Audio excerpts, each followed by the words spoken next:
భారత్, పాకిస్తాన్ దేశాల మధ్య ఉద్రిక్త పరిస్థితులు నెలకొన్నాయి. ఈ క్రమంలో ఐపీఎల్ 2025లో భాగంగా పంజాబ్ కింగ్స్, ఢిల్లీ క్యాపిటల్స్ జట్ల మధ్య జరగాల్సిన 58వ లీగ్ మ్యాచ్ భద్రతా కారణాల దృష్ట్యా మధ్యలో ఆగిపోయింది.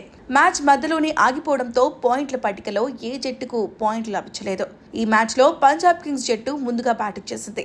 ఆ జట్టు 10.1 ఓవర్లలో 122 పరుగులు చేసి ఒక వికెట్ మాత్రమే కోల్పోయింది.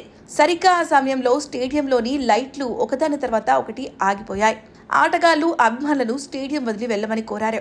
సాంకేతిక సమస్యల కారణంగా మ్యాచ్ ను రద్దు చేసినట్లు బీసీసీఐ ప్రకటించింది. అయితే ఈ మ్యాచ్ మళ్లీ వేరే ప్రదేశంలో మరో రోజున జరుగుతుందా లేక మ్యాచ్ ను రద్దు చేశారా అనేది ఇంకా తెలియరాలేదు. అయితే ఈ మ్యాచ్ రద్దయితే పంజాబ్ కింగ్స్, ఢిల్లీ క్యాపిటల్స్ జట్లకు చెరో పాయింట్ లభిస్తుంది. ఇప్పటికే వర్షం కారణంగా ఈ రెండు జట్లు ఆడిన ఒక మ్యాచ్ ఫలితం లేకుండా రద్దు చేయబడింది. ఆ మ్యాచ్లో చెరొక పాయింట్ మాత్రమే కలిగి ఉండటం గమనార్హం.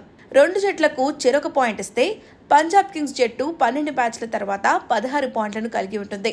ఢిల్లీ క్యాపిటల్స్ 12 మ్యాచ్ల తర్వాత 14 పాయింట్లను కలిగి ఉంటుంది. ఒకవేళ ఐపీఎల్ ప్రారంభమైన తర్వాత ఈ మ్యాచ్ ను నిర్వహించాలని అనుకుంటే మళ్లీ మొదటి నుండి ప్రారంభిస్తారా లేదా మ్యాచ్ ఆగిపోయిన 10.1 ఓవర్ వద్ద నుంచి కొనసాగిస్తారా అనేది తెలియాల్సి ఉంది.